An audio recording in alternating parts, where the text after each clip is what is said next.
Welcome to JSA TV, where we're covering the latest news, trends, and innovations from thought leaders from within the digital infrastructure space. I am Dean Perrine, and we are coming at you live. That's right, we are coming at you live from PTC 2026 in beautiful Honolulu, Hawaii. And this good-looking guy to my right probably needs no introduction, but I'll give you one anyway. This is Jeff Ferry. Jeff is the partner and head of digital infrastructure at Safanad. Jeff, welcome as always to JSA TV. Great to be here. Great to be with you. Great to be at PTC as always. Right, it's hard to beat it. Yeah, right. And great way to start off the year. Show's going well for you.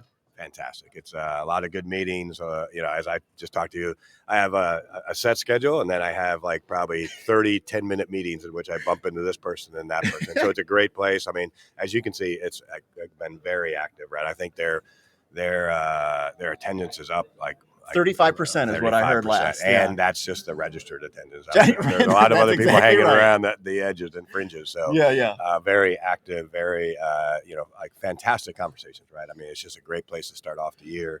I touch all the folks that, we need to talk to and find out all the opportunities as I'm, kind of investigating a lot of new opportunities in the new role I have with Safanad. Right? Jeff, thanks for that segue, man. With you, man. I found this. I appreciate that very much.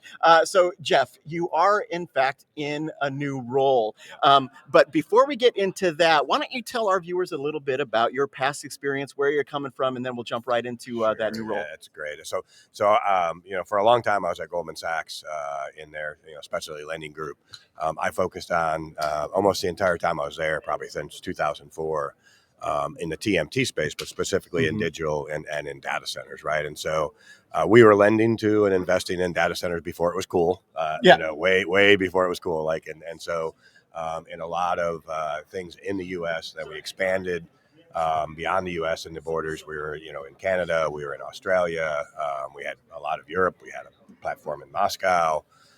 Prior to leaving, I invested in, LEA data centers, in which we've talked about before, right? In Brazil, I've been on here before talking about Rio AI City, all the good things. One of my favorite projects. Every time those things led me to, my background is always in investing with, with Goldman.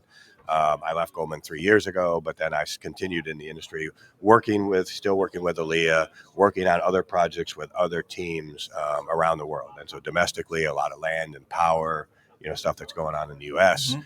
Internationally, working with, kind of groups on, similar land and power, but working with partners, developers, the end users, right, NVIDIA's, the hyperscalers of the world, on trying to, what NVIDIA talks about, activate more, GPUs, right? And so that's projects that we're looking at, and then now that I'm in my seat with Safanad, I work closely with the Element Critical team in the U.S., in which we have really good assets in Houston and Austin, great management team with the ability to scale. Right now, we have what we are actively looking for.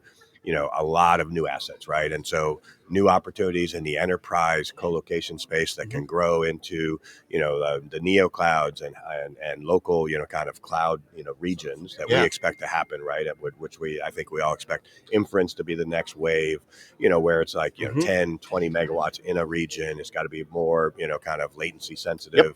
So we want to kind of position the platform. And so we have that in Houston and Austin. We're going to find other assets in other parts of the, in say the Atlantas and Chicago's and kind of primary and secondary markets to be able to kind of activate more GPUs, right? And build our business, right? So I spend a lot of time with that team.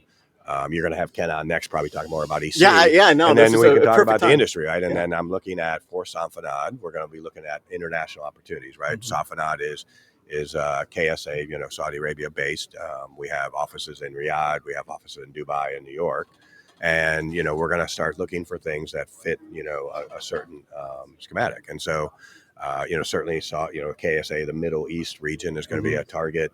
I've been looking at projects, kind of all around the world. And so we'll tee those up as possible opportunities to kind of work with really good developers in those countries, really good operators, and then, the end user or off taker, right? the three important parts of like when you're trying to do investing, especially in a foreign market, right? You got to find really good partners, really good opportunities, and you got to have the right customer base. So I love it, Jeff. And honestly, Safanad probably was just like, "That's our guy. Let's go get this guy." So congratulations to you. Yeah, It was a fun process to get to meet them, to know them. They have a deep background in kind of real estate, education. They've had the investment in Element Critical, but I'm here to kind of help that team, kind of build it. We have a great infrastructure in place. We have great assets. We need to build, in those markets. I think we're going to look for more opportunities in Austin, in Houston. And then we're going to find the new markets I just talked about, so we can give that team more ammunition to play with, right? And then we're going to find similar teams, internationally, and deploy capital for our investor base as we have it in, right? So I think it was announced in the fall. We have a great investor base in Element Critical now, 26 North, Arctos, and Mercuria, which is a very interesting team that I'm excited to kind of, I've met the guy, I met the team. A huge announcement just at the end of last year. I'm excited to work with them to not only build this platform, but talk about other opportunities that are going to be, that will surface very quickly. Well, let's talk about opportunities then. From an investment standpoint, based on, on your experience, where do you think things are going over the next year, maybe 18, 24 months down the road? Yeah, so you see a lot of, like in the U.S., right? I mean, what's interesting, people never knew what data centers were, right? And now if you pick up the local paper, watch the local news, they're talking about data centers, talking about power. And a lot of times incorrectly. Well, incorrectly, but they're talking about how it impacts prices, right? Yeah. And so I think a little bit of the industry is going to be education of what's really going on the grid, behind the grid, et cetera.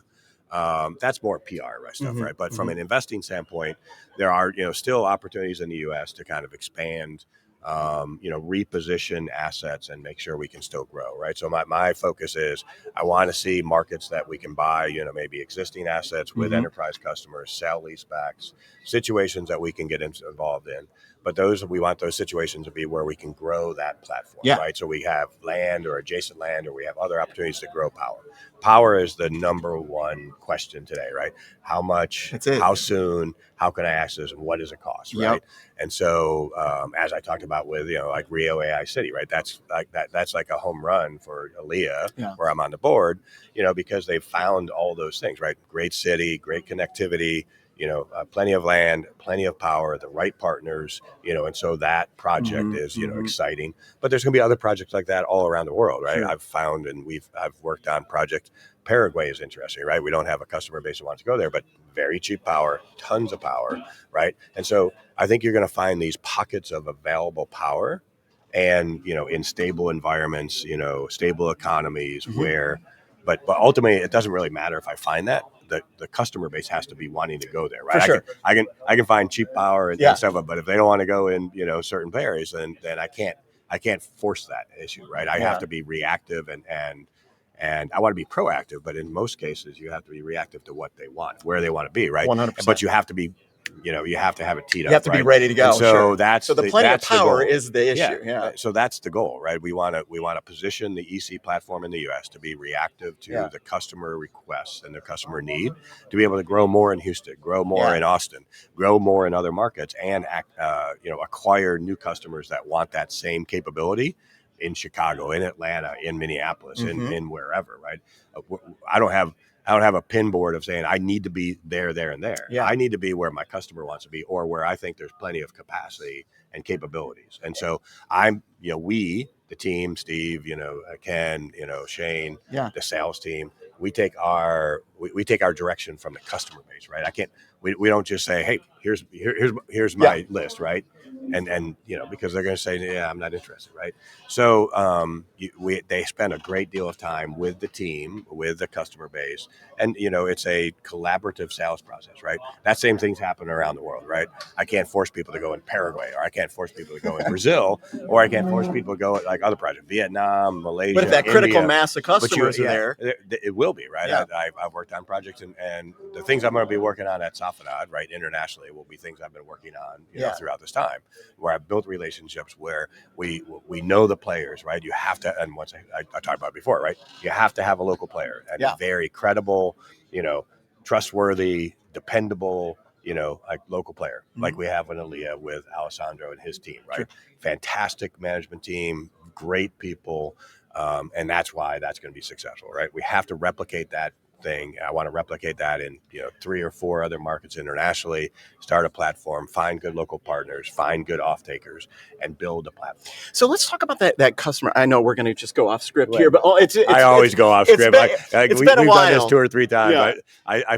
I'm on script for like 2 minutes. No, same. And that's what I like about this. But you mentioned the enterprise a few times during this conversation, and not a lot of folks are sitting here and saying, hey, let's not forget about the enterprise. But you are. It's fantastic, right? And so, listen, there is a reason why some of the platforms, in the U.S., very successful platforms, they have been focused on and chasing what I would call the hyperscale or single tenant. Yeah, no, exactly. Build the suit, single tenant. It's a very efficient process, right? And there are benefits to that, right? But I think our focus is, listen, there is a they're not forgotten, but there's a gap in the activity and the ability to service that enterprise client, because the enterprise client still has their needs.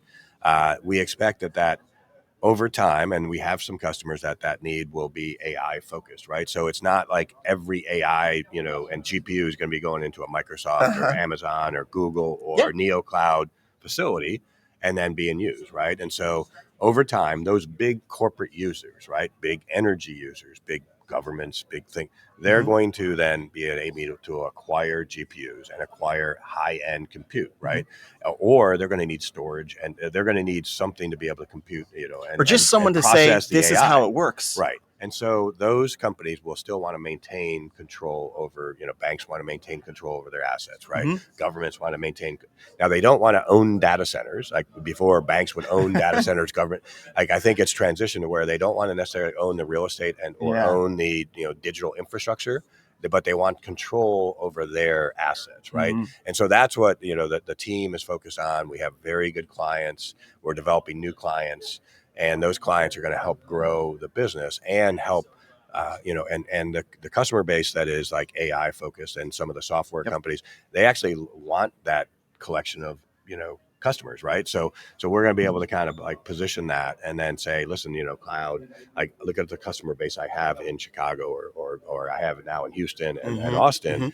They're going to be closer to that, right? So maybe we set up network nodes for some of the cloud guys, or maybe we set up smaller deployments for some of the AI guys so they can be close to the action. Yeah. Right. So, that's like we like that customer base, right? That customer base has been, has been not been ignored, but the focus and the capital has been like chasing the big deals. That's right. I understand that. And I participated into it. Sure. And it's not a bad business, but I think the co-location, the data center, the digital infrastructure business has many prongs, right? And and each of them have benefits.